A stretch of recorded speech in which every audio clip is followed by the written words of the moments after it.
The fuck you doing down there? Digging things out of my skin. Yeah. I don't know what the fuck's the matter with me. All right.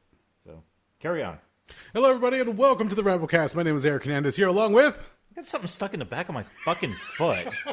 I'm gonna need to fucking cut the fucking thing out. I got a knife if you need it. I might in a couple minutes. Okay, well, we'll get to that in a second. Yeah. Off mic.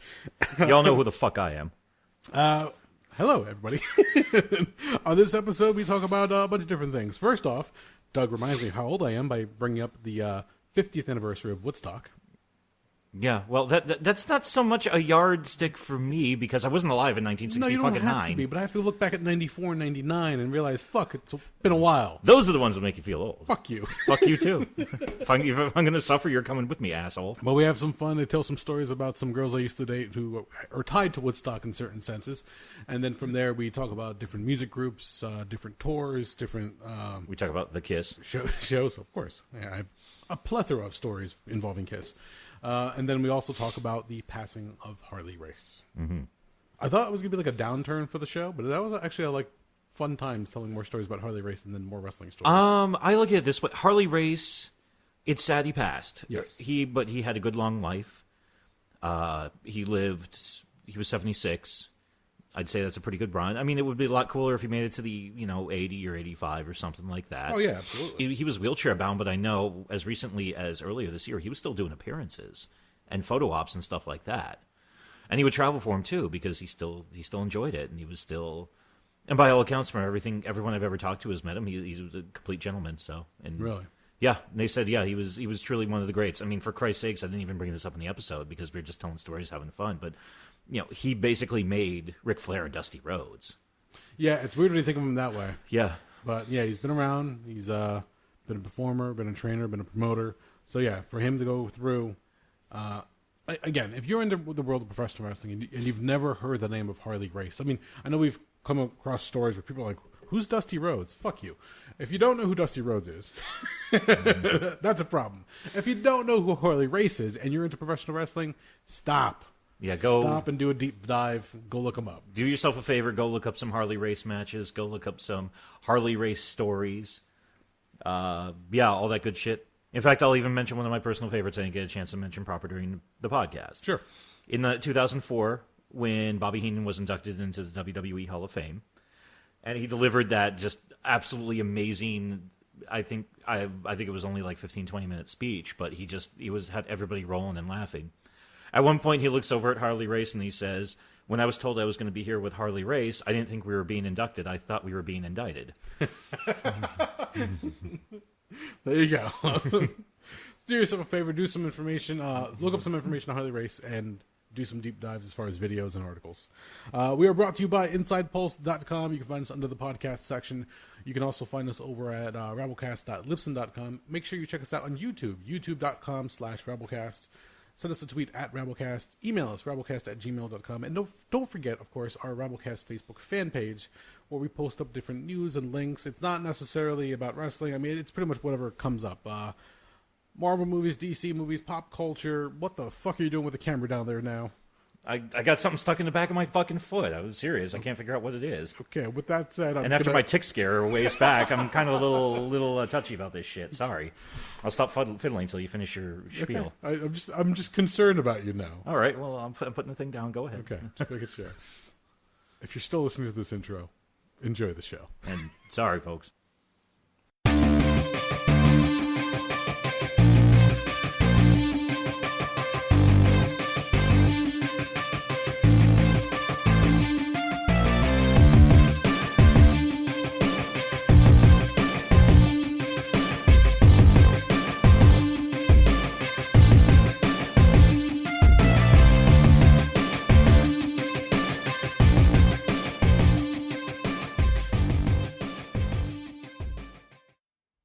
Yeah, I plan on being a fat guy again soon, so, Why? Why not? Because you've gone through such hell to maintain your current physical physique. Eric, if I've learned anything in my life, I've learned this. Fuck it.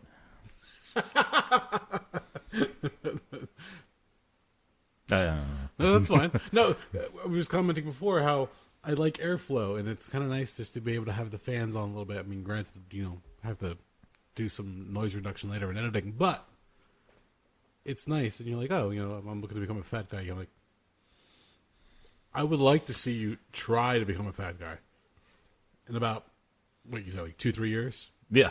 About like a year and a half in, maybe. Even less.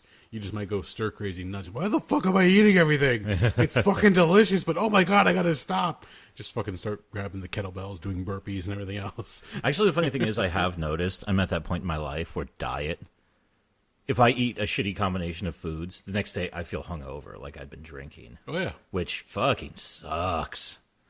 It's because your engine has become so accustomed to your regular routine of food that when you hit it with a lot of shit, it goes, fuck you. Yeah. Although on the flip side, I have noticed, if I do a couple of days straight of no meat, lots and lots of veggies, lean protein, oatmeal, water by the gallon. Yeah. Yeah, I'm like, man, I fucking feel like I could just, fuck the world in the ass. There's a little fucking going on. That's how I frame life. Fucking or dying. Yeah, no, unfortunately, the other does happen as well. No, it's just that ever since I've known you, you've always been fit. I don't think I've ever seen you at any point in time where you weren't taking care of yourself and working out on a regular basis. You make your point to either go for long walks or runs. Hell, you've got your kettlebells right here next to us. Mm-hmm. You and I have done kettlebell workouts together. You and I have gone to the gym together. But you've been much more disciplined about it than I ever have been. Well, it's a neuroses. Is that what you look at it as? Well, no, it is. I was a fat kid growing up. So was I. Fuck you. Oh, I don't know. I did something about it. Eat a dick. I don't know. I got to a point where like, oh, you can't beat me up. I'm good. Well, I was always a quiet, nerdy kid. Okay. So I grew up in an isolated area. Okay. Yeah, I was a prime target for bullies. So after a while, I figured out it's like, well, if I can get myself in shape, maybe that'll dissuade them. And eventually it did, because as I started putting on muscle and getting stronger, there's no point in, I wasn't an easy target anymore. And after a while, I also learned that, when people see somebody built like me who looks like me walking around, they don't really think of me as somebody that's, I usually give people pause if they're going to start shit with somebody who looks like me, because they have to say to themselves, okay, this guy looks like he's going to be able to hit and hit hard. Yeah. So, and the funny thing is, I'll go out of my way to avoid. I probably stopped more fights by talking to people than have actually been involved in fights. Truth be told. But also, it's one of those deals where, I just basically just built myself up like that so I can kind of be left alone. In fact, more than anything, I go out of my way to be polite to people. So, truth be told, I might not like them, but I at least want them to have a nice day and just leave me the fuck alone. Yeah, I'm there with the whole, nerdy, chubby kid. That was me. Isolated, not so much. In fact, for me, I had 2 older brothers, and because my brothers and I share similar physiques, so once we got to like our teens, you become barrel-chested, big shoulders. It doesn't matter whether you can hit hard; they just assume you can. Like, well, stay away from that guy. Yeah. And you look vaguely ethnic, so I'm sure some of the white boys were like, all right, we probably shouldn't have fucked with him. Yes, there were many people who thought I was either Hawaiian, Native American, or other. You had people thinking you were Samoan? Yeah. Oh, nice. Yeah. Very much so. And people just didn't know, and if you didn't want to get into a scuffle with somebody who was probably twice your size as far as girth, like, round, I'm not saying I was, like, huge. I was just, like, a big guy. No, you're stocky as fuck. Yeah. And because of that, a lot of people were like, no, not going to happen. So once I got to about high school, I didn't have to worry about fights anymore. I didn't have to worry about getting into any kind of scuffle. Things usually got quiet. The long hair helped out. Nowadays I got more of like a biker look, so if I put on sunglasses and a vest, people are like, whoa, what club do you belong to? What? I just have nothing. I'm just going to get the mail. Leave me alone.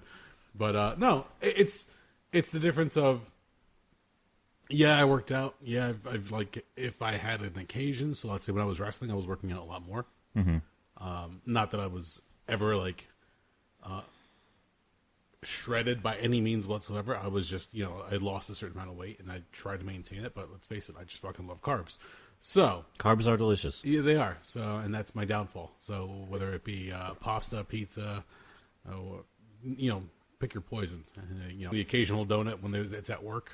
You're like, oh, free donuts? Sure. I think I have to actually tell myself, no, you fat fuck, put it down.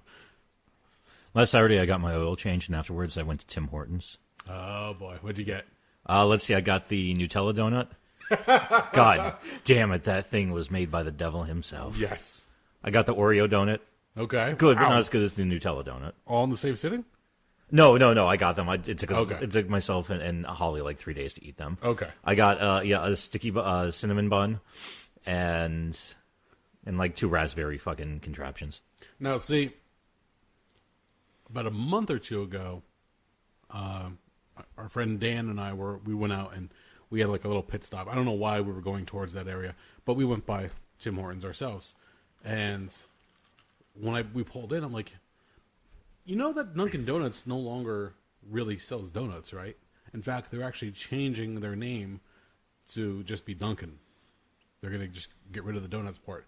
And as we're having this conversation, I'm telling them, they don't even make the donuts on the premises anymore. They outsource their donuts. They have like a central hub where they make the donuts and they ship them out from there for distribution. Really? So it gets to Dunkin' Donuts in the morning, early in the morning, and then they put them out on their little display shelves, whatever the case is. But if you go to a Dunkin' Donut around 5 or 6 in the afternoon, good luck getting a donut because all the ones that you would want are probably gone at that point. Mm-hmm. And I remember one time leaving here after a show, I called up Jen. I was like, oh, I'm on my way home. If you want something, there's a Dunkin' Donuts like 2 blocks from our place. Yeah. I'm like, if you want anything, let me know. I'll pick something up on the way home. She goes, oh, yeah, could you get me? And she was like, I want a donut for tonight, but for tomorrow I'm going to my mom. So if you can get me this and get me that and give me a few more donuts. I was like, sure, no problem. I order the donuts and I get to the place. He goes, here are your drinks. Here's the sandwich. No more donuts. I can give you anything else that you're looking for except for donuts. If you want, I'll give you some muffins. We got some of those left over. I was like, what gives? He goes, by 5 or 6 o'clock, we usually sell out like all the popular donuts. Wow. So at this point, we don't have them on site anymore. We have to wait for the shipment to arrive the next morning. So whatever you like right now. I'm like, oh, okay. And that's what I looked into more. But yeah, they are trying to change up their image a little bit and becoming more like a, I guess you would say like a Starbucks. Yeah, I couldn't tell you the last time I got anything other than coffee at a Dunkin' Donuts. Yep. Coffee, I love Dunkin' coffee. In fact, actually, I was very happy. At work, they have one of those, what are those stupid little fucking things with the pods? The little Keurig machines? Yes. Okay, the K-Cups? Yeah. I hate those things because I actually generally don't like the way they taste. Yeah, there's something off about them. Yeah.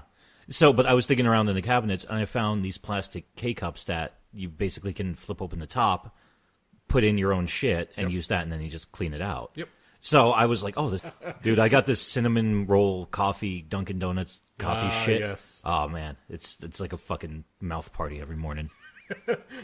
So we go to the Tim Hortons, and this is probably like 11 at night or something like that. Oh, yes. Yeah. And we walk in there, and the shelves are stocked. Mm-hmm. They are stocked with donuts. The Oreo kind, the sticky buns, whatever. Anything you can think of, they have it right there on the shelf. You want a sandwich, they'll make it for you. You want some weird frappe or cappuccino or latte, they'll make it right there. They don't give a shit. We have everything right now. Like, and they're open 24/7. Yeah. I'm like, motherfucker, these guys are cornering the market on donuts now because if Dunkin' Donuts going, we don't want to do that. We've been known for that. We're not going to do that anymore.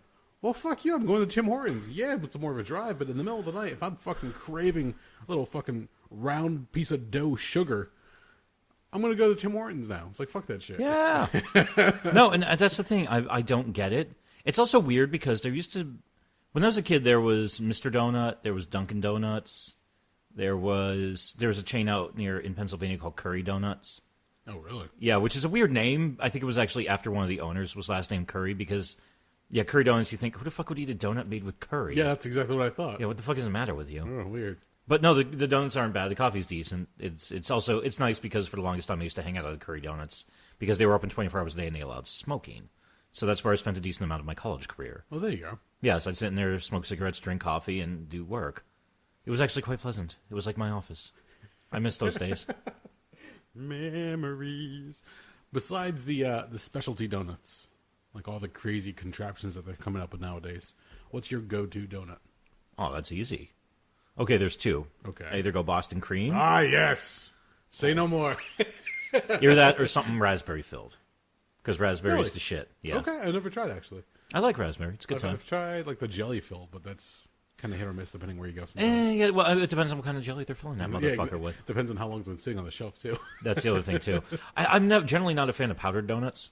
Yeah, same here. It's a little bit too dry. It's not even that it's dry. It's you make do with what you got, especially if the jelly's supposed to like give you some of the moistness in the donut. Yeah. But a powdered donut is like garbage. You're not even trying to hide the body after the crime is done. Yeah. Because the trail of evidence is everywhere. Yeah. It's on your chin. It's on your shirt. It's on your hands. It's like the upper corner of your mouth. You're like, oh, is it some... Fuck, it's still there? Yeah, you look like Don Morocco on a Saturday night in 1987. Yeah.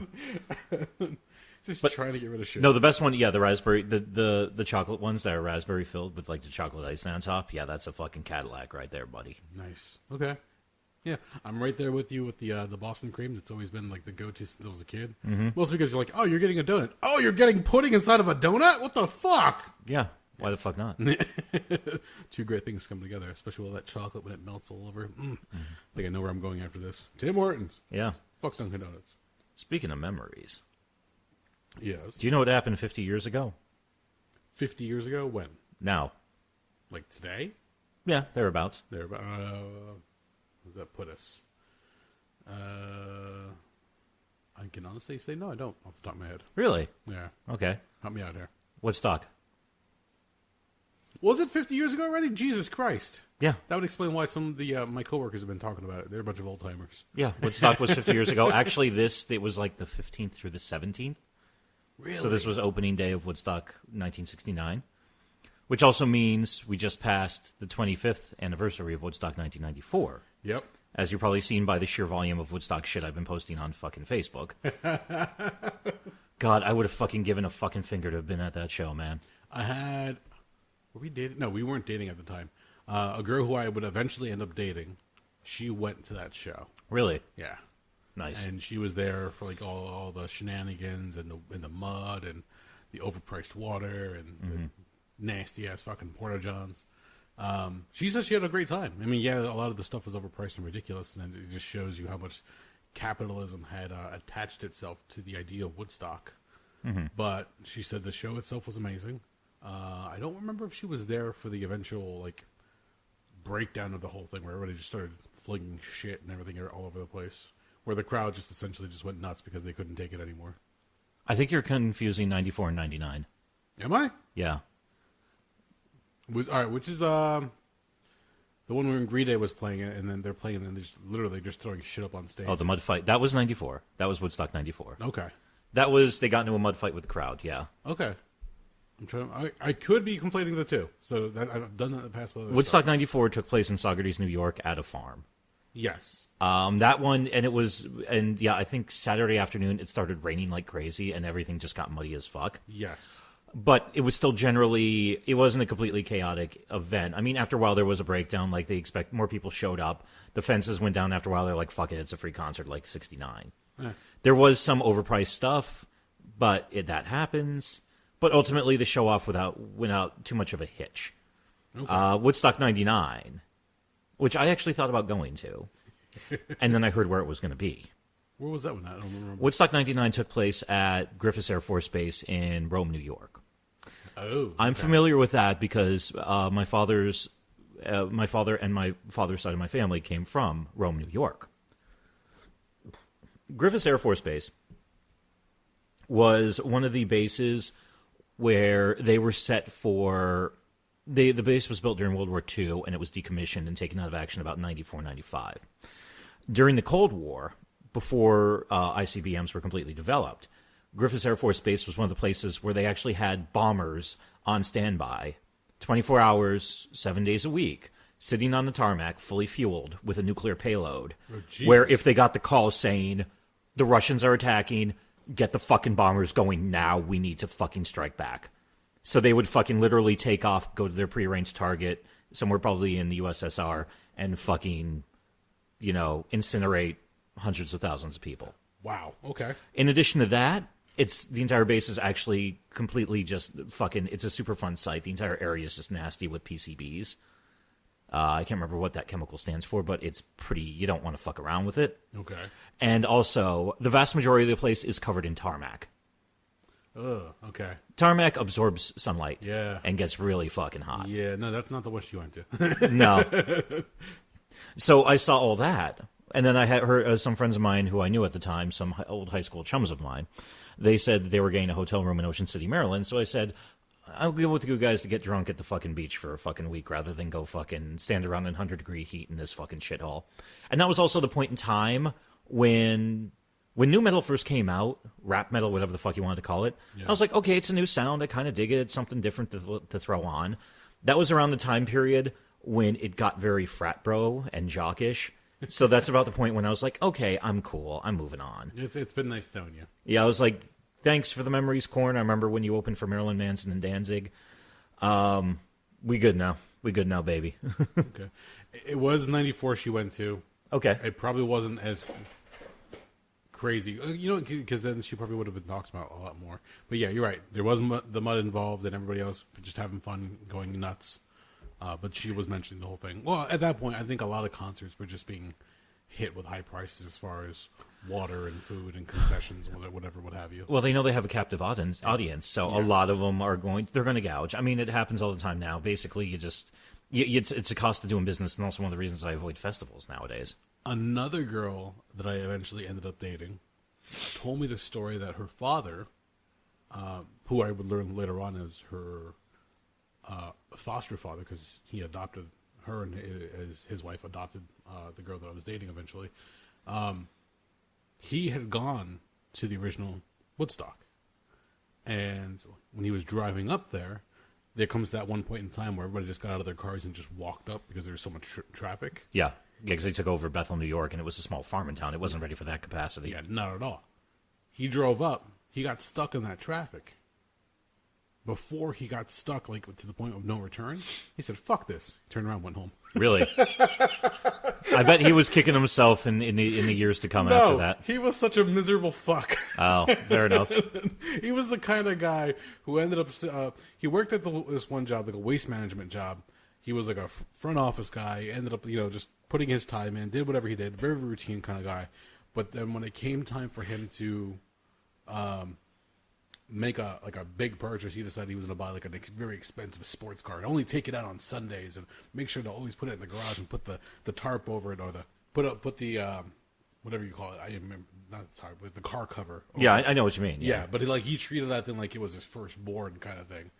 And I remember the guy, I always tried being nice to him, and there was only like a couple times where he was cordial to me. Otherwise, he was just a miserable fuck. No shit. Yeah, there's only so much time you could try to play nice to somebody, especially when you're dating their daughter. Look, I get it, dude. You realize my last name's Spanish. You're afraid I'm going to do something weird to your daughter. I probably am doing something weird to your daughter. Let's face it. But it's her choice, not yours. Yeah, it's going to happen. Yeah, just relax. Yeah, that I remember that one specifically because when she told me, I was like, really? He turned around from Woodstock? Mm-hmm. Now, granted, he didn't know what it was when he was going up there. He just knew there was a big concert happening. Yeah, and all these bands were playing, but. Yeah, you're probably right. He was probably kicking himself after the fact, like, motherfucker, I was there, I could have gone, blah, blah, blah. But I was like, wow, just imagine being, on the cusp of a defining moment in history that you could have been a part of. How many countless movies or TV shows or stories or songs have been written about that point in time? And he just turned around and went home. It was that moment in time. Although, I mean, the festival itself was, at first, it was generally considered a massive failure. Yeah. Because they lost money on the whole fucking thing. I forget why Bob Dylan didn't play, but that was a huge controversy for years. He was supposed to play, but I can't remember if he had a scheduling issue and he turned it down, or if he got in a pissing match with the promoters. The Doors were supposed to play, but by that point, Morrison had gotten so out of control and just been such an asshole, they finally said, we're cool, just don't even show up. Yeah, no, keep your dick in your pants, we're good. Yeah, it's you just want to start riots and be a fucking prick about it, so yeah, we don't really want you here. But still, I can only imagine seeing Hendrix or seeing fucking Joe Cocker or anybody like that. Especially. And whenever you see those crowds of people, just, again, the mud people, everybody running around, having fun, free love, the drugs that I'm sure that were being handed out left and right. Yeah, 50 years ago, really. 50 years ago. Well, it was interesting because I was reading about it that this is an interesting thing I found, too. Guess how many people died at Woodstock 94? None. Or, pardon me, Woodstock 69, the original Woodstock. 2. 2? Okay. For yeah. what? Somebody had a ruptured spleen. Oh, shit. I think it was like, if I remember correctly, they said it was a pre-existing medical condition that got aggravated there. Okay. Number 2, somebody was trying to get away from the weather, and they crawled underneath a tractor. No! And went to sleep there, and knowing I think it was somebody who ran the farm, because it was like a little bit off the property where Woodstock was actually going on. They started out and they actually ran the guy over and crushed him to death. Oh, fuck. Woodstock 94 actually there was one death from a medical emergency there. Okay. Which was pretty impressive for 300,000 people, I think. And even weirder, Woodstock 99, with all the arson and all the violence and all the fucking rape and all the sexual assault. Oh, jeez. There were actually no deaths at the festival itself. I'm sorry. No, it's fucking weird. Like, because I was reading this because, I've been thinking about that all because I remember 94 and 99 were kind of like big moments for me in my life of not because I wasn't there, but like what was going on in my life at the time. But I was thinking about it. I was like, man, I could have sworn like 5 or 6 people died. But I looked it up and I verified it. It's like there was one guy who went down with heat exhaustion and hyperthermia, but he technically died in a nearby hospital like a couple days later. So technically he didn't die at the event. Sorry. My mind immediately went to Owen Hart. He didn't die in the ring, fucker. He just fell there. Yeah. He technically died in an ambulance on the way to the local hospital in fucking Kansas fucking City. Yeah, so fucking fuck. It's the same idea. I was like, oh, yeah, he might have dropped there at the event, but no. We took him to the hospital and he died there, so you can't tally that for Woodstock itself. Mm-hmm. But, no, it's crazy to think that, controlled chaos that was 99 in a sense. You try to just keep it penned in wherever it's going on. There's so much going on. The crowd's so huge. Like, how do you try to walk through the crowd and go, hey, you 30, stop that. That was part of the problem. There were actually a couple of points. I've been thinking about this because there's a podcast called The Ringer, and it was done by a music journalist whose name is escaping me right now. He used to write for Spin. I think he wrote for Rolling Stone. He wrote for a bunch of different magazines over the years. Okay. And he is in the process of releasing an 8-part podcast on Woodstock 99, a deep dive into it, where he basically interviewed anybody he can get his hands on who organized it, was there, any of the bands who were involved. So I've listened to the first part so far, and that's all I've listened to so far. And thoughts on it so far? It's very interesting because he spoke to, in that episode, he spoke to the promoters, who basically stuck to their guns that Limp Bizkit started all the problems. Okay. They also spoke to, they didn't get, Fred Durst wouldn't speak to them. Nobody from Limp Bizkit would speak to them. Weirdly enough, Limp Bizkit still tours. Yes. Which I thought they'd wrapped it up like 15 years ago. They're not as big as they used to be as obviously, far as, arena shows, but they still go out there. Yeah. I'll give them credit. Well, then again, what the fuck else are they going to do? In fact, now, wouldn't they have like a whole new fan base at this point? Like the next generation of kids are growing up listening to them? Well, here's the weird part. New metal is kind of coming back in vogue. Oh, fuck. Everything's cyclical. I mean, in the last couple of years, the 90s, the logical progression of 90s revival means you got to wrap it up. So I'm actually surprised we haven't had another wave of boy bands hit. Because we're about due. Give it time, yeah. I would say. Maybe it's not as predictive as a pattern as it was previously, but yeah, it'll come back around. I don't doubt. Here's a question for you. Shoot. Well, first off, that podcast. Oh, the podcast. So they spoke to it. They spoke to Jonathan Davis, so obviously they were like some of the guys that like helped bring Limp Bizkit along, like because they were old friends of theirs. He even talks about Jonathan Davis, and I feel weird saying this, but he made a very, very good point when he said everybody thinks that Limp Bizkit started all the trouble, but they played Saturday afternoon before Rage Against the Machine and before Metallica, and they helped amp up the crowd. But also on the same account, they kept screaming at everybody, "Hey, if somebody falls down, pick them up. If somebody gets hurt, help them out." But then also, then you had Rage Against the Machine, who came out and played a blistering set, up to and including burning an American flag on the stage, which it's Rage Against the Machine. That's what they're going to fucking do. Imagine if that show happened today and they did that stunt today. People would bitch at them and they'd probably tell them to go fuck themselves. Probably. But the amount of social media coverage, they would get would be all over the place. Well, we'll put a pin in that one. We'll talk about Rage Against the Machine in a second. There's something else I want to bring up about that I find hilarious. And then, of course, Metallica's going to play, and they're a thrash band. I don't think they're a particularly good thrash band, but people react to them. But all of that shit happened on Saturday. the shit didn't really fall apart. People didn't start fucking setting trailers on fire and looting and ripping apart the fucking venue until I think the last two acts to play were Red Hot Chili Peppers and Megadeth on Sunday night, and that's when everything went to hell. Believe you're correct on Chili Peppers. I can't remember as far as Megadeth.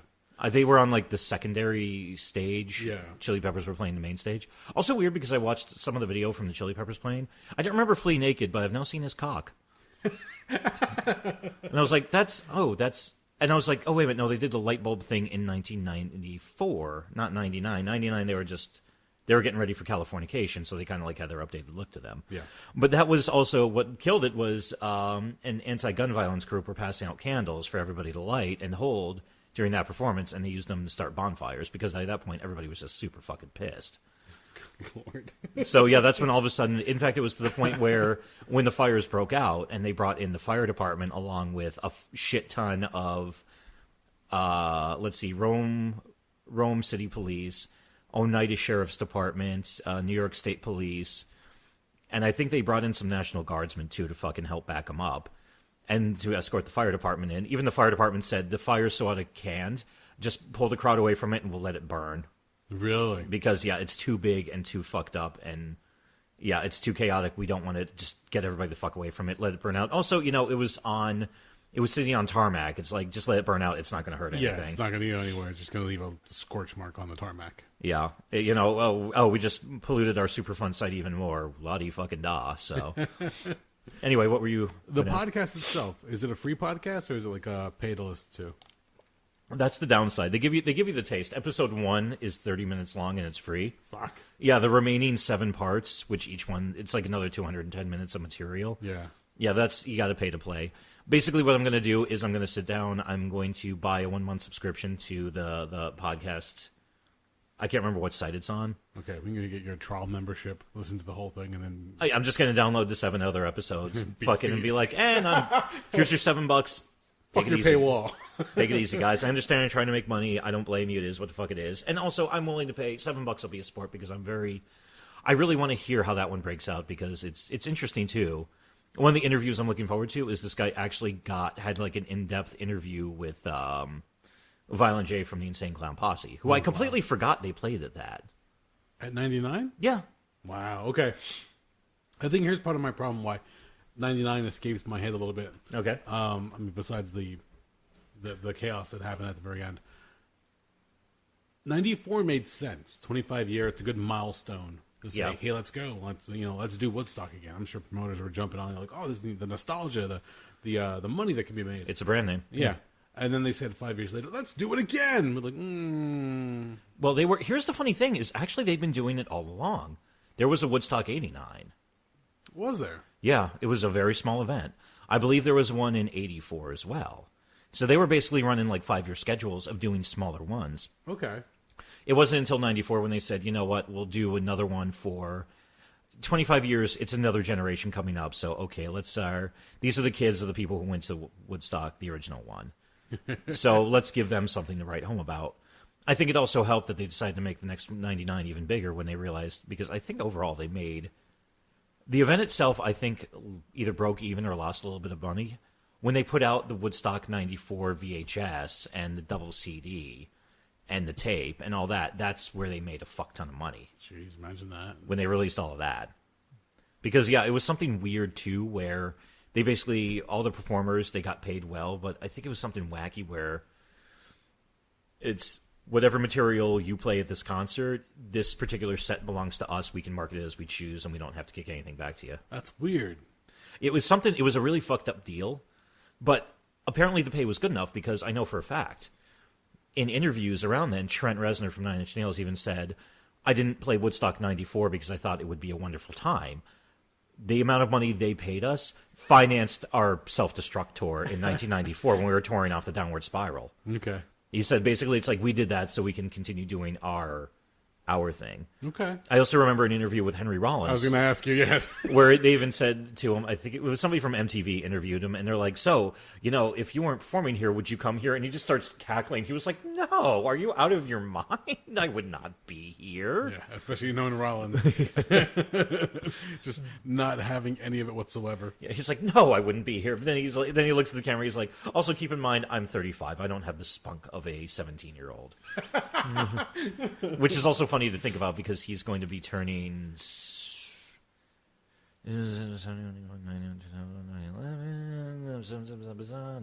numbers. I think he's going to be turning 59 in a couple of months. That's fucking crazy. Yeah, because he was born in 61. Wow. Okay. Very easy birthday to remember because his publishing company is 2.13.61, which is his birthday. There you go. Yeah, I just, in my brain, because I didn't realize they were running on a 5-year schedule, it just felt odd and it felt very corporate-like for them to do 94, 25 years. Yeah. And they're like, 5 years later, let's do it again. Well, that was 30 years. Well, yeah. But still, it felt like 25 was a good point to do it, and then 30 just felt like they were just trying to capitalize and redo it again, like capture lightning in a bottle, essentially. Yeah. But that's where the greed came into play a little bit more, and they were just trying to, again, captive audience. They rely on you for anything that they need at that point. So they were just going to jack up prices and take advantage of the situation. But well, one of the things I'm really curious about is one of the reasons that everybody was so incredibly pissed off at Woodstock 99 is, I mean, number one, yeah, you're standing around on fucking tarmac all day, which is already hot as fuck. yeah. In fact, they even say in the summer times, try to avoid walking animals on that because it will burn their paws. And they also had the bad luck of, I think that one was late July. Yeah, I think it was like the last weekend in July of 1999 they ran that one. Okay. And they also had the bad luck of, it was just in the middle of a heat wave. Oh. So some days, by like midday, it was upwards of 100 degrees. So you take all that and put it together, but then it was, $5 for a hot dog, $4 for a small bottle of water, $8 for a burrito. All the vendors were gouging. But here's the interesting thing, and this is one of the reasons I want to listen to the podcast. Okay. Because I've never been able to get a clear answer on exactly how much money the Woodstock 99 was charging vendors to go in and vend for. Because if they were charging an arm and a leg to the vendors, then they'd have to turn around and say, we have to jack up our prices or we're going to fucking take a bath on this event. Okay. If it was a reasonable price, then we know the vendors were the fucking scumbags and they were just trying to gouge the fucking fans there. So you just want to take a look at the books. Basically, I want to know exactly who was the fucking. Well, there's plenty of blame to go around for that one. Oh, I'm sure, yeah. But I really want to know who exactly should be taking it on the fucking chin. Okay. And I've also heard other things where the state of New York was also fucking hitting people pretty hard for their fucking vendors licenses for that weekend too. Yeah. So it's a lot of different factors I'm very curious about. Yeah, they say money makes the world go round, but also it also makes people act like fucking pieces of shit. Yeah, oh yeah. What's throughout history? There's a great quote. I think it was from Sons of Anarchy. I can't remember who on the show said it. I think it was either Gemma or Clay. Money and pussy make men do evil shit. That could have been either one of them. Yeah, it could have been both of them. But when I heard that, I was like, yeah, that's that's about right. Yeah. But one of the other reasons too, that was a big one for me, is a friend of mine who was about 2 years younger than me. She went to that Woodstock 99. Okay. And she was fine, thankfully. Oh, good. All right. But the thing was, since the weekend started, by the time Woodstock 99 was kicking off, I was already I was well on my way to Ocean City, Maryland, to go stay at the Ocean Voyager Hotel, which doesn't exist anymore. And I remember sitting in the room with my friends, drinking beers, relax, having a good time, talking about what we were going to do that evening, whether we're going to walk the boardwalk or go fuck around or go see a movie. And we turn on the TV, and we just see the place like, darkness, and in the darkness, all you see is this huge raging fire that looks like it's about 3 stories tall. And I was like, oh, fuck, chills there. Fortunately, about 2 days later, I managed to, I called my father and I was like, could you do me a favor and call this person and, check to make sure she got home okay? And a day later, my father called me. It's like, yeah, she's home fine. She had no problems. And I was like, okay, good. What year was it that Kurt Cobain passed away? April 94. 94, okay. In fact, there was word that he was... I know they had been asked to headline Lollapalooza 94. I don't remember if they were asked to play Woodstock 94. Okay. I'm trying to remember if that... I'm trying to jog my memory because again, the girl that I was dating, that ended up going to Woodstock '94, she was a big Nirvana fan. It was because of her. She would bring like whenever we'd get together, and my parents' place back in the day, we'd go downstairs into the basement. My brother had like the finished basement, so it had couches, table, TV, stereo system, and she'd bring over her CDs, and we'd all just like chill out and hang out. And that's what she'd bring over, like Alice in Chains, Nirvana, Stone Temple Pilots. A lot of the groups I was not listening to at the time. Yeah, 90s alt rock, it sounds like. Yeah, I was like, what the fuck is going on here? And then what were you listening to? Kiss? That's goes without saying. Okay. I wasn't sure when you exactly got into them. I definitely didn't get into alt rock during the whole movement. I was probably like near when it was probably going out. Okay. That's when I started catching on. When people are like, oh, you know, they've been around for quite some time now. They're no longer edgy kind of thing. Like Stone Temple Pilots, I don't think I jumped on until much later. Okay. But I just, like I said, I just remember hanging around because I wouldn't necessarily seek out new music unless I'd at least listen to it on the radio. So whatever was popular at the time, I might have heard. But I'd had friends who'd always bring over their music, and we'd always listen to it in the basement. Okay. So I had a couple friends who were into hip hop, so we listened to stuff that would be, you know, on their CDs. People who were into rock and alt rock, and other people who just like classic rock. And then you know my dad who was like loved his, you know, 70s rock and shit like that, and then Spanish music. So it was always like a revolving door of music for me. It's never like one thing that I really caught on to, unless it was Kiss. When I was really young, it was the Monkees, stuff like that, weird shit. And then of course there was the trend of movie soundtracks always coming and going. Because at that point in time, like whatever compilation you can get of bands and groups. Oh fuck yeah! Like The Crow, we've talked about before. Yeah, that was a very 90s thing. Yeah, definitely. Yeah. And when that came out, and I was like, holy shit! And that became a different story. That I got introduced to a bunch of different bands through that as well, not just STP and whatever else was on it. I can't remember off the top of my head, but that's where I would catch on to certain things. I'd be exposed to certain things. Like I remember listening to Alice in Chains, and all of a sudden the song "Them Bones" started playing. I'm like, oh, I remember that song. My friend's like, have you listened to this album before? I was like, no, I was watching the Street Fighter anime.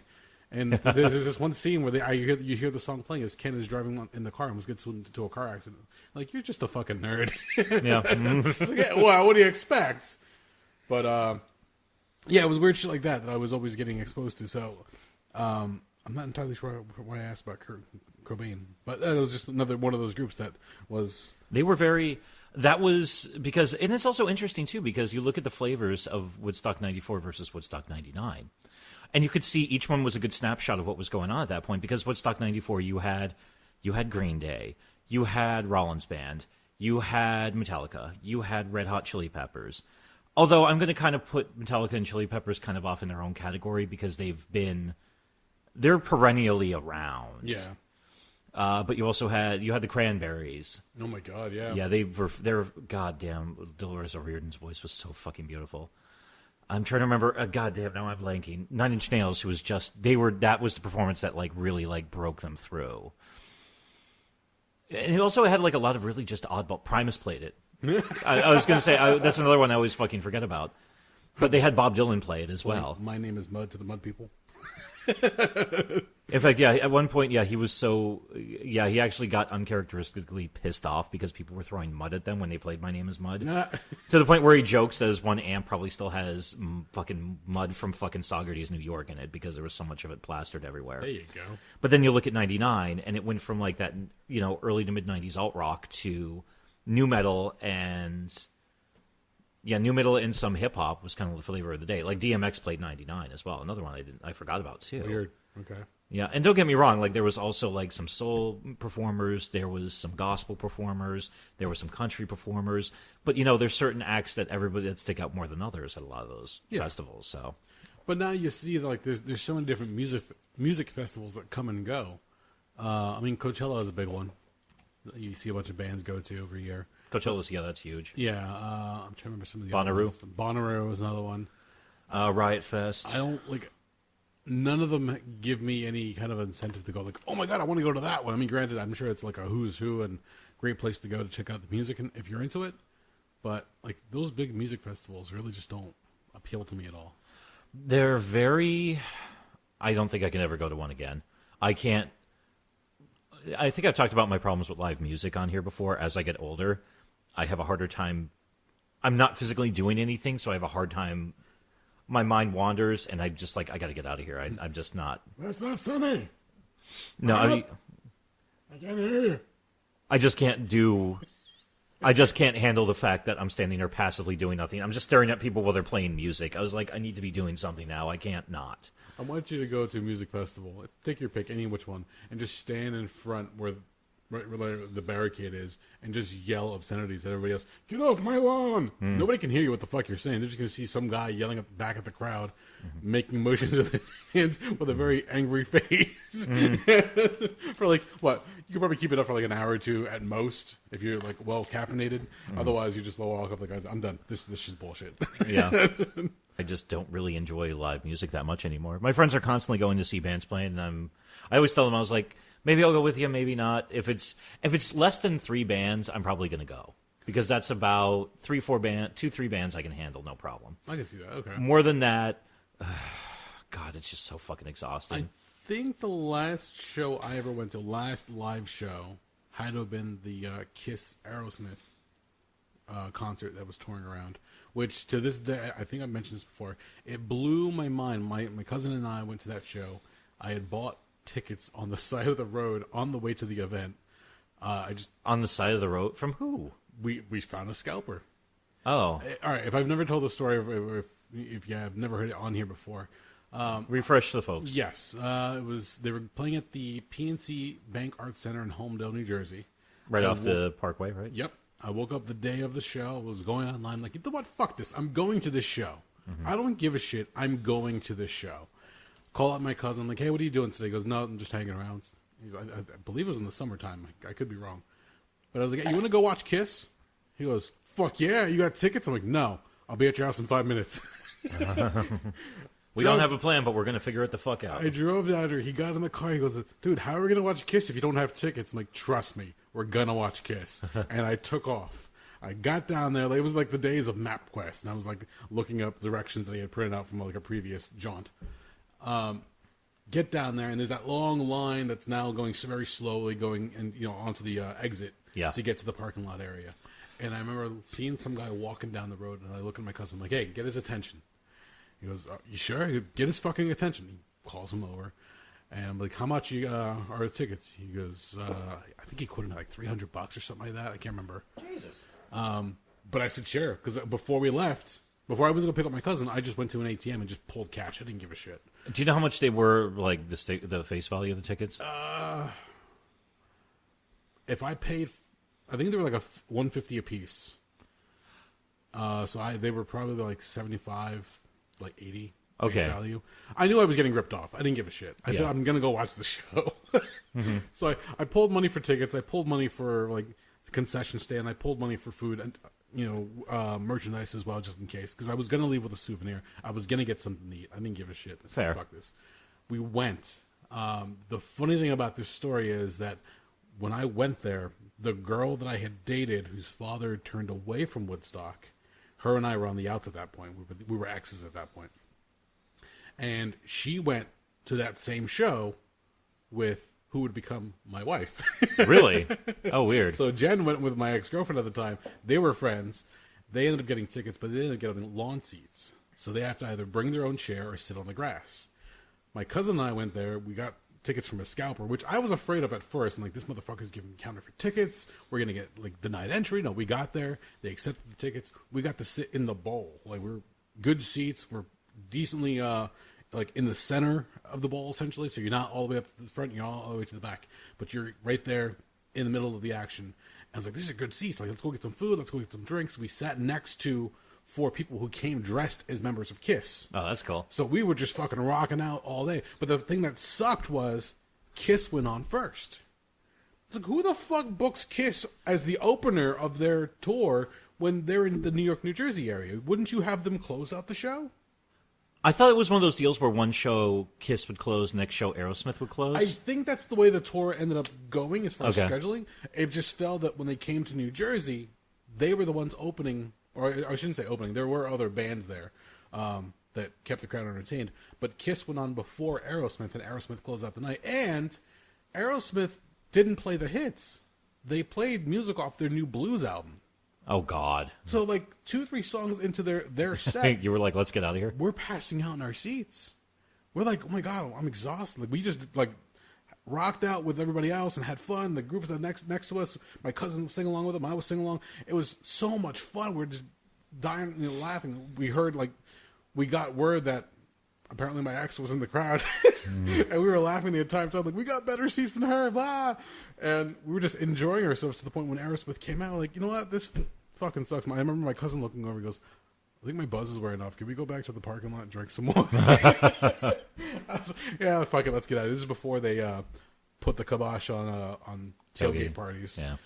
So whatever, we left, he got a couple drinks in the parking lot, and then we just took off from there. Like, oh, it was fucking amazing. We didn't have a plan at all, but we went there. We saw Kiss. It was amazing. It's a fun story. It's like, no, that's cool. One thing's like, I was determined to go watch that band that day. I didn't give a shit what was going to happen, but we were so let down when the little thing of them having to go on before Aerosmith. Like, oh, we were hoping that Aerosmith's going to go on first. You'd have time to go to the merchandise stand to get some more shit, whatever the case is. But we bought our shirts, we bought our stuff, we had our fun, and got the fuck out of there. And to this day, I was like, it's such a great story, great adventure. I just completely forgot what the fuck I was going to ask you. Wow, that sucks. Good job, Doug. You're an asshole. So, actually, yeah, it would make sense that they'd at least say, it's like, okay, one night Aerosmith will headline, the next night Kiss will headline, except, New York, New Jersey area, their hometown, Kiss should headline those shows. Yeah. And Boston in that area, Aerosmith's hometown, they should fucking headline that. You would imagine that would be the case. And also, how fucking stupid.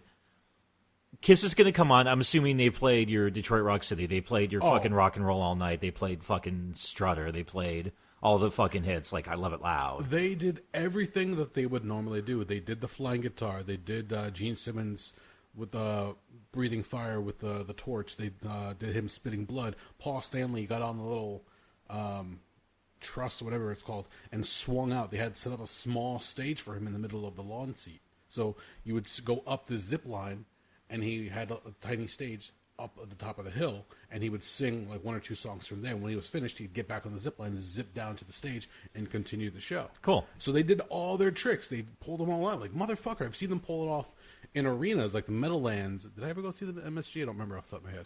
I think I saw them twice at Meadowlands, and they did everything that they could out there, and they did the same thing at PNC. Like, wow, like, it's a slightly smaller venue as far as like what was available to them, but they said, fuck it, we're just going to do everything we can. And they said, we didn't give a shit. We don't give a shit if somebody else is going on after us. We're going to do all of our hits. We're going to rock the fuck out of the crowd. And by the time we're done, they're going to be exhausted. Who gives a shit about Aerosmith? They were right. No, but it's funny because, yeah, it does kind of suck because, and I've known bands that they kind of get irked on this. On one hand, they say, well, oh man, we really want to play this new material that we're really excited about and we love playing and we're really having fun with. But on the other side, you kind of have to give the people what they want. Yes. Like they're going to come there, they're going to want to hear, fucking Aerosmith hits. Fuck me running. Crying. Sweet Emotions. Sweet Emotions, Crying. Something from Toys in the Attic. That one that sounds like Summer in the City. Oh, what the fuck is that song called? Jesus Christ. I can't believe I'm fucking doing this. See, the fact that you are having trouble coming up with an Aerosmith hit. I haven't given a fuck about Aerosmith in 30 years, though. Even if they had played like a lesser hit that was off from one of their albums rather than the blues album. I don't want to miss a thing. I don't want to miss a thing from Armageddon. Was that out? Yeah, that was probably out around that time. I'd hope so. Yeah, this had to have been like if you were drinking. Yeah, this had to have been like. I'm assuming this all happened in like the early to mid 2000s. Yes. Okay. But yeah, we didn't give a shit at that point. We just had our fun. If you just put on like a greatest hits album and just had like all the fun you could with that one, and then somebody else is there like, oh, let's put on another band. Like, yeah, not really. I'm done. I gotta go. No, and that's the interesting thing when you do it right. Each band, you get killer performances because they're trying to outplay each other. Yeah. But like the story I always think of, and I think I've talked about this on here before, when Henry Rollins tried to outplay Iggy Pop. And he could not, no matter how hard he tried, he could not beat Iggy fucking Pop. Nope.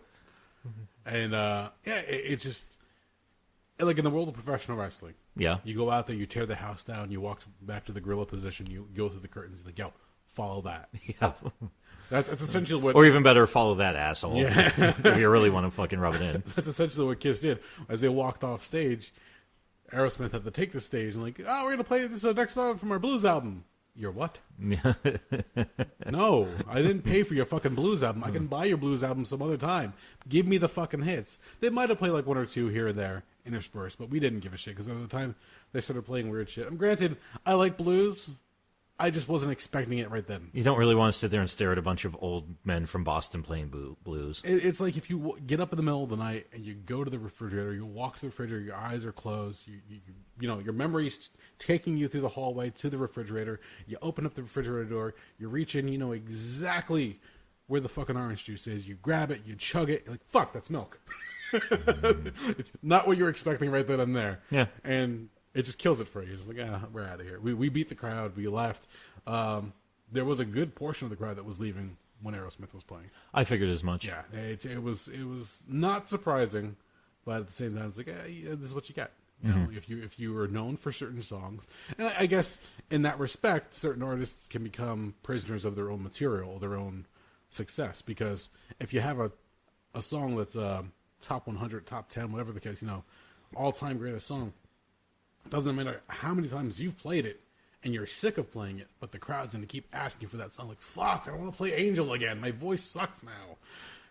You have to kind of play it. Yeah. You're stuck doing that over and over again. I mean, I'm sure Gene Simmons and Paul Stanley feel the same way. There are certain songs like, up here, Detroit Rock City, again. But also on the same account, if we know anything about Paul Stanley and especially of Gene Simmons, they're like, if there's a fucking paycheck involved, we'll fucking do anything you want, motherfucker. And they did. I'll give them all the credit in the world. They went out there.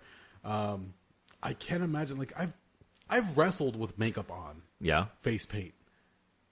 I can't imagine them playing like these shows. And yeah, sometimes you'll see the makeup starting to peel and run off, or just like. But they go through like 2-3 hour sets playing music like that on top of having all the costumes. Well, Paul Stanley gets away with it because he's usually bare chested.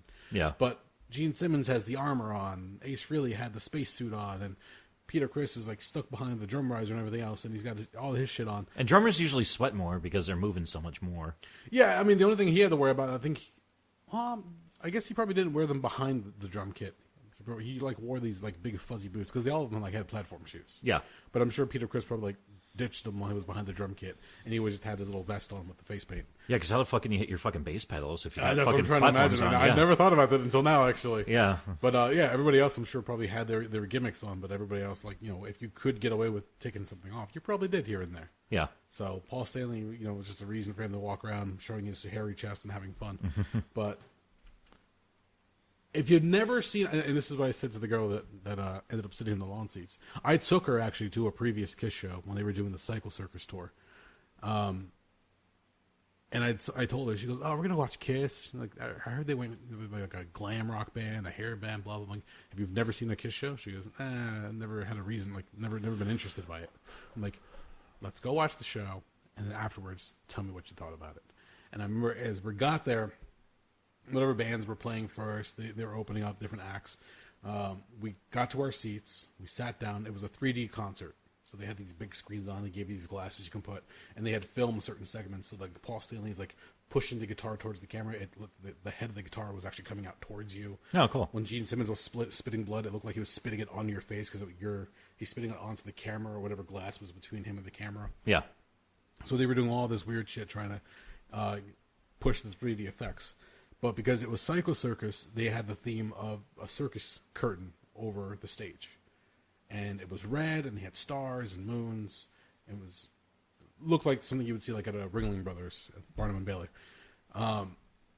Just as the opening chords of Psycho Circus, the song itself, starts playing, a strobe light hits on the stage. And now you see that on this curtain, as the strobe hits it, there's a silhouette of the Kiss logo. Mm-hmm. And just as you're like, holy shit, look at that. Boom! Explosions go off. The curtain drops, and out comes Kiss. You're like, holy shit! Here we go!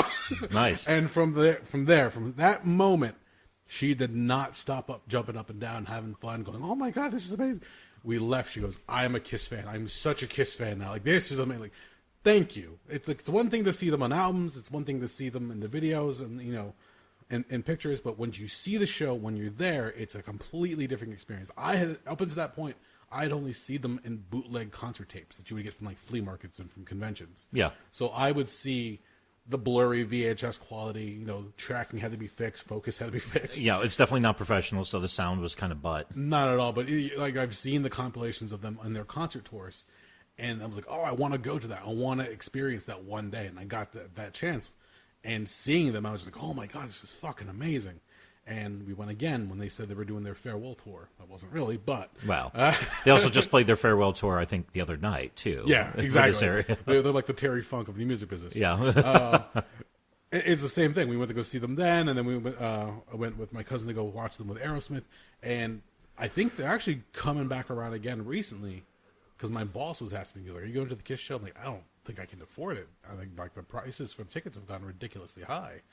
He goes, I might go. I'm like, well, okay, you let me know. Because unless I strike it big, like on the lottery or something recently, like where if I come into a certain amount of cash, I don't think I'm going. I have to find a babysitter. I have to make arrangements to go to a show nowadays. Yeah, it's a fucking production and a half. Like, I think I'm going to have to skip out on this one. But if I could, I definitely would. I would gladly go, even though it's not the original lineup anymore.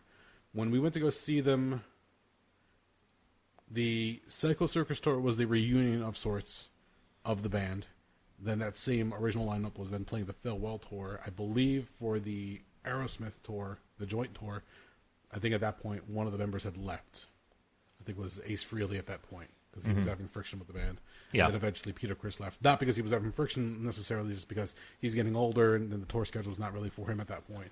He does other tours, but not as grueling as the Kiss tour could be. And also, the first person usually to go in the band for physical reasons is the drummer. Yeah, oh yeah. Because they get repetitive stress injuries a lot more easily than the guitarist or bassist. Well, you figure them hitting that bass drum, their legs are constantly being, impacted. Their arms from playing the drums themselves, the wrists, their forearms are getting all fucked up. The hands, especially, like just repeated knocking the shit out of it. Like just imagine just punching something over and over and over again. Yeah, for an hour plus set, and do that 5-6 times a week. Yeah. Yeah, and it takes its toll, and yeah, I can only imagine how he felt after a while. So they had newer members eventually that replaced those members. Eric Singer came in to replace Peter Criss. He was a younger drum player, but I say younger only by like 10, 20 years. But he'd been with the band around, I want to say late 90s, around there. And then Tommy Thayer came in to replace Ace Frehley, and then from there, Gene and Paul they just keep making money. I was going to say, at this point, don't they just hire, like, whoever to put on the costume, and they say, okay, you're going to get paid this, you're an employee of Kiss Inc. right now? I remember in the early 90s, I had come across my brother's compilation of Kiss history, essentially, from all these different magazines. And I remember reading one of the articles where Gene Simmons had actually toyed with the idea of making Kiss 2. So a sequel band that would continue to live on in the vein of Kiss. Whether they would be the same characters or not would be up to question. But yeah, you could get somebody else, dress them up in the same costumes and makeup, have them go out. So long as they can do the songs well enough, they can keep touring. They can keep playing. So long as fans are willing to pay, they'll keep doing it. But I don't think that ever came to pass because I think Gene Simmons is too much of an egomaniac to let that happen. Oh yeah, he's a fucking. I put Gene Simmons in the same category in terms of egomaniacal and narcissistic as I put Vince McMahon and Donald Trump. Yeah, you're not that far off, actually. Yeah, I think they're peas in the pod. Very much so. And because of that, it's kind of like a love-hate relationship I have with them. I love the stuff they've done. I love the music they've played. The mystique, the creations, the characters, I think were awesome. But when it comes down to like the bottom line and the dollar, that's where Gene Simmons is like, nope, we're not getting paid our due. We're not, we can be making more. And then that's where shit just happens to go wrong. Back when I was in high school, so back in the 90s, Kiss had struck up a deal with Todd McFarlane and Image Comics. That's what they were going to do. Before the Psycho Circus album came out, they made the comic book that the first story arc was the Psycho Circus. Is that when they did the comic printing and they all put like drops of blood into the ink mix? No, that was with Marvel back in the late 70s, early 80s. That was a different era. No, in the 90s is when they decided they were going to let McFarlane do his spin on the mythos. Okay. So he made them like they were all deities, essentially. Different members of the circus were actually hosts for the different characters. So I think the ringmaster was Fuck, I'm gonna make this up now. The ringmaster was Paul Stanley. The Stiltman or Stiltman Walker was Ace Frehley's the Celestial. The animal wrangler was Peter Criss, the Beastmaster, and the big fire breathing guy was obviously Gene Simmons. Mm-hmm. So you would go to the circus that would pop up in weird places, and people would go and get lost. It almost felt like a Tales from the Crypt kind of thing. Like you can go in and have so many different stories told. But they started, building this narrative of the characters and what they would do and how they would interact with the world. And somewhere along the line, I don't know if the sales of the comic went south or Gene Simmons just got greedy and said, nope, I'm not renewing the license. I'm going to go elsewhere with this. And I know from there they'd had like different iterations of the comic license given to different companies. I don't think Marvel ever got it back, but I know like IDW and a bunch of other places at one point vied for it, and different people ended up putting different versions. After a while, I couldn't keep up with it anymore. I was like, I can't keep buying Kiss #1 over and over again. I'm a shill, but I'm not that much of a shill. Yeah. So after a while, like the different stories, there was one cool one that I remember buying and taking with me on a trip to Central America, where as I'm reading it, it was such a nerd moment for me because I've told you my love of Kiss Meets the Phantom of the Park. It's a horrible made-for-TV movie, but oh my god, it's fucking amazing. I know you enjoy it, and honestly, dude, I was so pumped that I could get you that fucking copy of that on DVD. Me, so it's still next to my computer. Every now and then I'll just pop it in. The cool thing about that is, in Kiss Meets the Phantom of the Park, the guy who designs all the animatronics and the attractions at the park is a guy by the name of Dr. Devereaux. Why they got like this mad scientist genius building attractions at a theme park? Why whatever. the fuck not? It's the 70s. But this comic book actually posited the idea that Devereaux might have actually made either a clone of himself in robotic form or hadn't died at the end of their last battle. So now Kiss is trying to solve the mystery of, is Dr. Devereaux still around? I'm like, oh my god, Devereaux's alive! And I was like freaking out, but I never like actually collected all those comics to the end of the story arc. Because again, I was just like starting to fall off. It's like, there's too much. Gotta go. Gotta save money and buy the essentials. And at that point, I had to cut it off. But it was like weird takes on the band, weird takes on the story. And then there have been them like in the circus as superheroes, as like almost like a Tony Stark type of character at one point was Gene Simmons. And it's just like, this is just getting too freaking weird. Let's just cut it out and just listen to the music. Well, it's interesting because Kiss did one of those things where they tried to build so much around them, so much of a mythos. And let's be honest, probably at the heart of it was just the fact of, okay, how can we monetize every single aspect of this fucking band? Which is interesting because the way they did that, the main other band I think of that did that kind of shit was the Insane Clown Posse. Yes. They're the ones who also, they had overarching themes that like fucking went from album to fucking album. They had comic books. They had fucking, some of that stuff came into their different fucking movies and some of the mockumentaries they made. And it was one of those things, and I have little to no interest in their music, but I will listen to some of their insane nonsense from time to time. Hell, Stranglemania and Stranglemania 2 are still two. I fucking can watch those anytime. If you ever want to watch either of them, let me know. I'm up for it. Whenever. Okay. I could watch that anytime, forever. In fact, anybody out there, if you want to watch Stranglemania or Stranglemania 2, come to my house. We'll hang out, we'll watch Stranglemania and Stranglemania 2. Because Lama Namanumi is fucking great.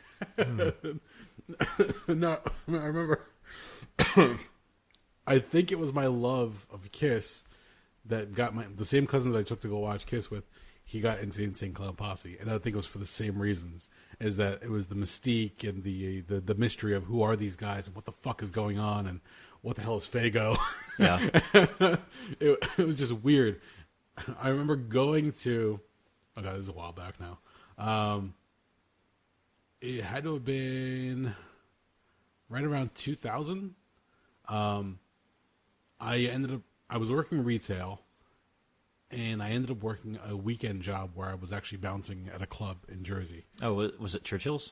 Birchill. Birchill down in Old Bridge. It's no longer there anymore.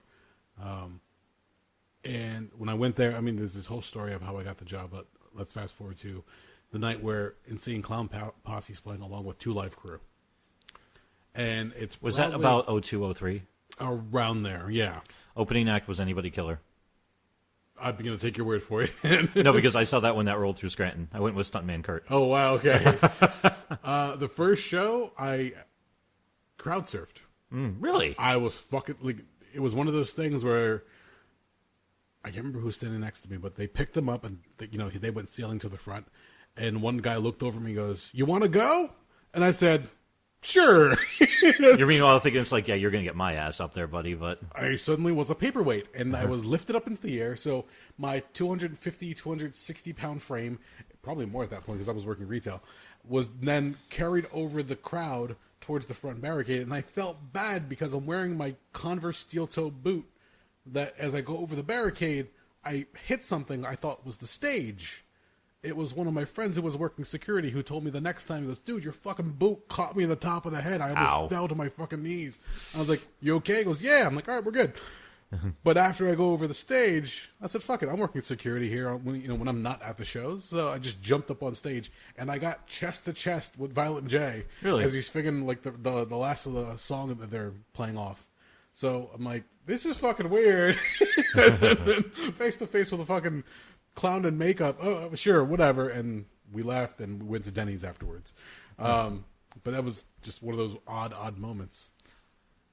I'm going to use this as a transition. Sure. Since we mentioned wrestling.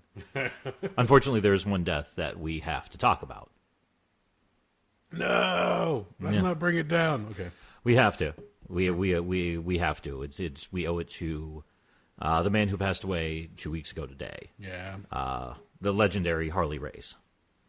I was actually bummed that we didn't actually talk about this before. It was one of those things.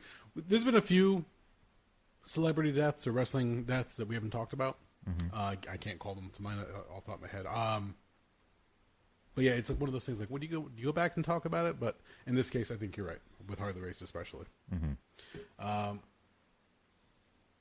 The one story, whenever somebody mentions Harley Race nowadays, I know I've told you this story, so I'm going to tell it for the fans again. Go for it. It was the prank war that went back and forth between him and Owen Hart. I love the story. If anybody can find it, there was an old video game called Legends of Wrestling. I believe it was like on PS2. It was when they first were starting to bring all the big name wrestlers together in one game.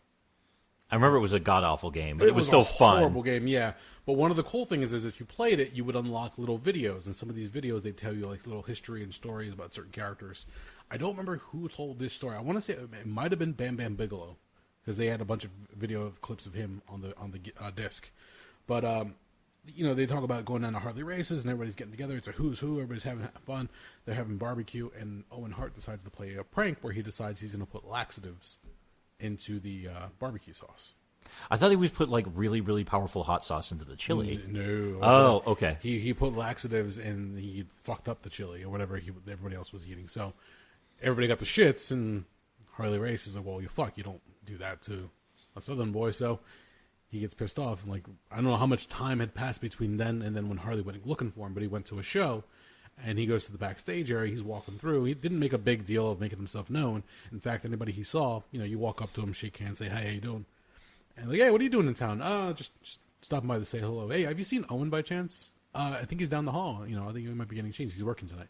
"Okay, if you see him, just don't let him know I'm here." "Oh yeah, sure."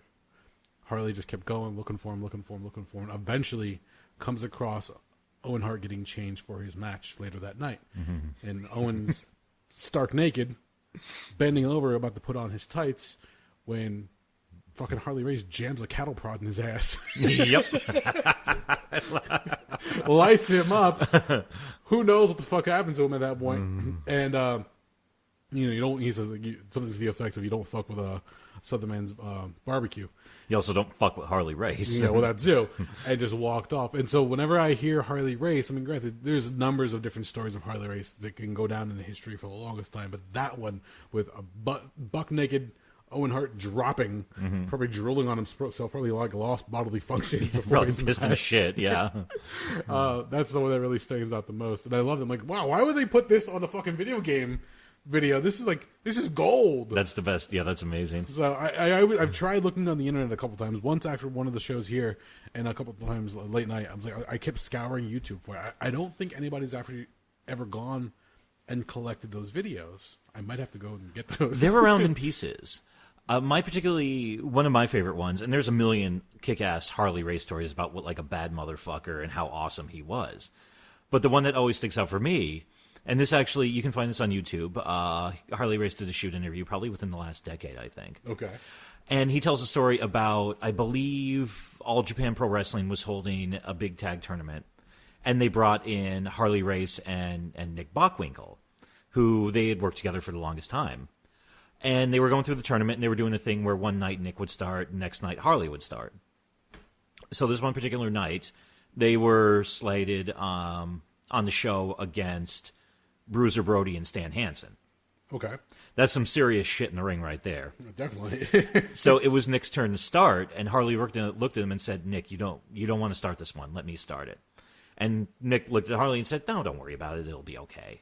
Because Nick knew both of them and was like friendly with them, but that was working in the States.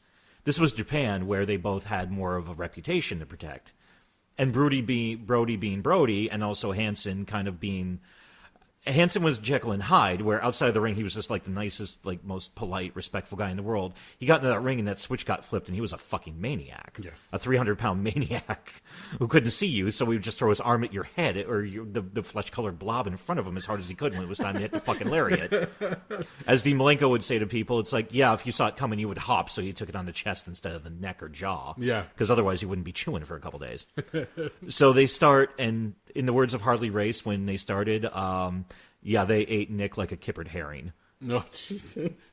So finally, Nick gets over the corner, tags in Harley. So he's in there with Stan, locks up with him, forces him into a suplex.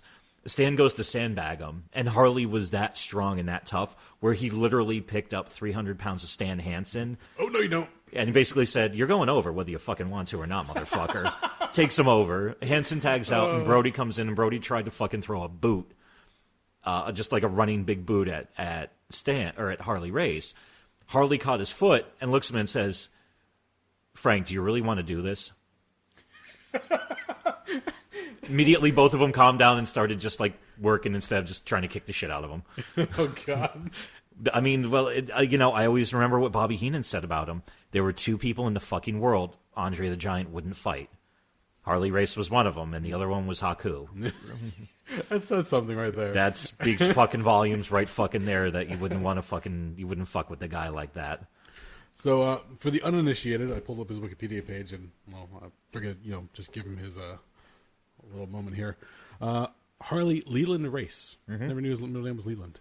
Was an American professional wrestler, promoter, and trainer. Race wrestled in National Wrestling Alliance, the American Wrestling Association, the World Wrestling Federation, now the WWE, and World Championship Wrestling. He was a 9-time world champion, having won the WWA World Heavyweight Championship once and the NWA World Heavyweight Championship 8 times, and was the first NWA United States Heavyweight Champion. Race was one of 6 men to have been inducted into each of the WWE Hall of Fame, the NWA Hall of Fame, the Professional Wrestling Hall of Fame, and the Wrestling Observer Newsletter Hall of Fame. Mm-hmm. Fuck. 76 when he passed away. A hell of a guy. Like I said, there's so many different stories of Harley Race involved. We can do another hour where I can just recite Harley Race stories I've heard from fucking whoever over the years, whether it's like a Jim Cornette or the Old Territory guys or whoever. I don't think I've ever mentioned this on Mike. We used to hang out and do shows with a friend of ours by the name of Primetime Amy Lee. If anybody is in the Philly area, especially the Jersey area, very familiar with her. She was just an amazing, amazing performer. She was sweet outside of the ring if you knew her, but oh boy, can she just verbally rape you if you pissed her off. I've seen some of the videos in her in CZW, and even me, and I curse a mile a minute. I'm like, holy shit! At one she's point, vicious. She got a shirt made up that said, "I'm going to skull fuck you," and we've spent New Year's with her. We've been out to dinner with her. She's an amazing person. Her husband is one of the guys who's been around the scene for a long, long time, and he's one of those guys that once you start him on a story, he will tell you stories for hours, and they're some of the most entertaining things you've ever found in your life. I definitely have to reach out to them again and see if I can sit down with them and just put a microphone in front of them and just go. Just tell me, please. Please. just tell me everything you can, and let me just collect this as an archive. And can I use this, like parts of this for the show? She was always very welcoming, very sweet, very nice to us. I might have told the story the one New Year's we went to go spend the night at her place, where it was like the who's who of women from the independent scene. There was like a close knit group of girls. They all looked at her as a dead mother, essentially. And that was one of the nights where I was sitting in front of Francine playing Apples to Apples, before Cards Against Humanity came out. Yeah. And somebody had told her, "Hey, Francine, did you hear that there's a new ECW tape out on you?" She goes, "Oh, really? Nobody told me. I'm not making money off of this." Mm-hmm. And they put it on in the background. So here I am playing Apples to Apples with Francine in the present while we're watching Francine ECW days. And she had not aged like a day. If anything, she just put on her reading glasses so she could read the cards. You don't put your glasses on when you're in the wrestling ring. No. And I'm like, my God, even with the glasses, you're sexier. What the fuck? Yeah. But it was like one of those weird moments. But yeah, it just getting out there and just having fun and just hearing the stories, watching tapes. We had watched a bunch of the Jim Cornette tapes. What was it? RF video? Not RF. You shoot? Yes. Okay. A bunch of the ones there, like they would show his studio or his office area and all the the different posters he hung on to and different shit. And one of the ones we watched was Bobby the Brain Heenan at one point, where he's teaching the guys nowadays, everybody just wants to start yelling from the get go. They don't realize it doesn't get you anywhere. You want to start off slow and build up to the loud part or the climax of it, if you will. And it was just like the psychology of being a bad guy, the psychology of being a mouthpiece, like psychology of cutting promos. It was like, God, I never fucking thought of that. Just little things that you would catch here and there. But he would have stacks of tapes and DVDs in the living room. I was like, Jesus Christ. He goes, yeah, we're going to put on this one now. We're going to put on that one now. And just have fun. And those, you'd be hard pressed to find another group of people in the world of professional wrestling that was that inviting and that sweet outside of the ring. Inside the ring, they'll fucking tear you apart. Oh, yeah, I believe it. But I think Amy actually retired from in-ring action at this point. I know she was inducted into the CZW Hall of Fame, but I don't know how long she's been in the business herself. But I remember myself, when I was going to shows to support friends, at one point I was walking past the entryway when they were calling all the wrestlers to the back to the locker room. The one security guard stopped, grabs my shoulder, goes, "Hey, they want you in the back." I'm like, "I'm not part of the show." He goes, "Oh, you look like you could be. All right, never mind." Which led me part of the path into independent wrestling. But I remember hanging out with Amy when I was just helping with the ring and doing different things. And I explained to her what was going on. Cause I'm trying to get into the ring, but I'm just trying to pay my dues in a sense. She goes, "You've got the build, you've got the look. Don't worry, sweetie. You're gonna make it. You're gonna get in there. You just be ready when they call you." And that gave me the motivation to keep doing what I was doing. So she was always a sweetheart. And then there was the one story where we had, remember when ECW was big and WWE was bringing back ECW? Yeah, about 05, 06. And they were hiring back a bunch of the originals. Yeah. So Tommy Dreamer, Balls Mahoney, all of them, they were getting brought back. Well, the Fed that we were working with at the time decided they wanted to throw their own ECW show. Well, they hired New Jack. This is the one time I remember everybody's security, you 4 corners of the ring on the outside. Make sure you protect the audience. The audience is the most important thing. Also, don't let any damage come to the building. Nothing in the building can get destroyed, whatever the case is. Keep the action in the ring. That's all you got to do. It was, I believe it was Low Life Louis Ramos and New Jack, and they were just beating the fuck out of each other. Yeah, he's good at that. Both of them are good at that. Sharp objects, forks. A lot of blood. A lot of blood. They handed us latex gloves before the match, and it says, as soon as you see color, put them on. I put them on before the color. I said, fuck it, I'm going to be ready. But I remember as New Jack's beating the crap out of Louis, he rolls out of the ring and grabs a chair. Now, it's not a folding chair. It's a regular chair. It's a metal chair, like a metal frame with pad for the seat and pad for the back. But it doesn't fold at all. It doesn't fold at all. Okay. He goes to throw the chair in, and the promoter's like, get that chair out of there. Get it out of there. I go to grab the chair, and I'm sliding it out. New Jack looks at me and goes, what are you doing? Just he's yelling at me. I look at him. I look at the promoter. The promoter's like, give him the chair. Give him the chair. He was not like, fuck it, he's already got his eyes on it. Just give it to him. We'll deal with it later. It was after the show was done where I don't know what the hell New Jack was on. I don't want to make any speculations. He was on something. Yeah. He got to the locker room, and he's sitting there with Amy and with Jen. And he's holding on to Jen asking her not to leave. And Amy's like reassuring him, it's okay, New Jack, don't worry about it. We got you. Just relax, just relax. And it seemed like he had like some kind of like separation anxiety going on. Weird. I don't know what the fuck had happened. He just demolished the guy in the ring, left him bloody, walked out, and was just hanging out in the locker room. And Jen was terrified. I looked at her and was like, "Are you okay?" She goes, "I think so. I don't know." I'm like, Amy's with you. You'll be fine. Nobody's gonna fuck with Amy. Not even New Jack would fuck with Amy. Let's put it that point. He respected her too much. Yeah. But Jen had told me later on, like, I was terrified because if I got up to walk away, I was afraid he was going to hurt somebody. Not necessarily me, but somebody in the locker room. And I didn't want to have to get involved in it. So I just sat there. So Amy and Jen like consoled New Jack, just let him calm down from whatever he was going through mentally at that point. I don't know. Maybe it takes him a certain place when he gets into a ring and beats a man bloody. Mm-hmm. Who knows? Don't know. Yeah, that's an interesting one. I don't think you've ever told me that before. Oh, God. Because that is so fucking... That is... Oh, you know what? Next time you see Jen, let her tell you her side of it because she tells it better. Obviously, she lived it. I only like pop my head in and go, "Are you okay?" Yeah, okay, got it. Yeah, and walk back out because I was doing security. Meanwhile, Jen's like, "I don't know what to do." Yeah, was he like holding onto her arm or her hand? Yeah. Wow, that is wild. It's kind of like leaning on her a little bit, like shoulder, head on her shoulder. Amy was there, making sure everything was cool, everything was all right. Like there was no concern that something was going to happen. Yeah. But you just don't know because, as New Jack, again, inside the ring, outside the ring can be two different things at times. Well, even more so, the theme I've seen with New Jack, especially, is if he's stone sober, you pretty much know how it's going to go. And he's also, interestingly enough, like every time I see him in an interview or anything like that, if he's sober, he's funny, he's charismatic. He's a great storyteller. Yeah. He's captivating as hell. When he gets fucked up on something, whether it's booze or fucking drugs, you just don't. He just kind of turns on a dime. You just don't know. Because I remember seeing a video where, he went out and he did a match with, it was some indie promotion somewhere. It was two guys. Nobody knew who the fuck they were.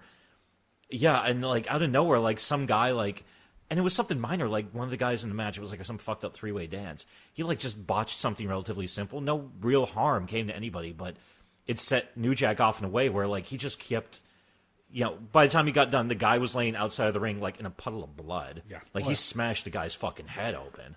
Look, it's the world of professional wrestling. You're in that ring. Blood's pumping. Adrenaline's rushing. You don't know what can fucking happen. Mm-hmm. And especially with a guy like New Jack, who, like you said, can turn on a dime from time to time. You just didn't know what you would expect. Mm-hmm. There was the one time we were invited down to the wrestling ring roast for Terry Funk. Yeah. It was down in, it was a hotel in Jersey. I can't remember the name of the place. Doesn't matter off the top of my head. But it's where they would normally hold this convention, in particular. The night before the convention itself, we got together in the nice little dining hall that they rented out, and they got together to tell stories about Terry Funk. Great night, a lot of fun. New Jack got up to tell stories because apparently Missy Hyatt was there and she was saying certain things. So here we go. I think the words slut, cunt, were thrown about a little bit, and then the person who was like the peacemaker of it all was Mick Foley. Yeah, because Mick Foley got up and goes, "Come on, Jack, can we? We're here for Terry." And I something to the effect of, I'm just paraphrasing. New Jack got up and goes, "Fuck that bitch. I love you, Mick Foley. For you, I'm gonna sit down." And from there, I mean, there was a remark that was like he was like almost like heckling every now and then throughout the night, but just like sporadically. Otherwise, he was okay for the rest of the night. Mm-hmm. It was like, oh wow, like there's certain people in the business that he has respect for, and he will die for. Well, it was on that right around the time that WWE put out the Rise and Fall of ECW. Yep. They also did, Jeremy Borash did Forever Hardcore, which was the non-WWE ECW documentary where they had everybody not signed talking on that DVD. So you had like Kid Cash was on it. I think Danny Doring was on it. New Jack was on it, of course. All those guys. And Terry Funk was on it too. And yeah, I'll never forget when they were just kind of like talking to different people. Yeah, they asked they asked New Jack about Terry Funk, and he said, "I wouldn't have sex with that man, but I love that man." Which is just such a weird way to phrase it, but it's kind of endearing to hear New Jack say that about Terry Funk. It's like, oh man, that's That's deep, actually. That The world through the lens of New Jack. because this is New Jack, the same guy who took Gypsy Joe and fucking hospitalized him. But then again, according to New Jack, and I don't know, I wasn't fucking there. That Gypsy Joe dropped the N-bomb, so. So yeah, he was like, "Yep, I'm gonna hit you in the head with this baseball bat as hard as I can. Fuck you." Yeah. Good times. Yeah. So I think we've done enough damage so far. I think we're there. I think we had a lot of fun with this one. Yeah. We went a few places. So if you've made it this far, thank you for listening. We are the Rabblecast.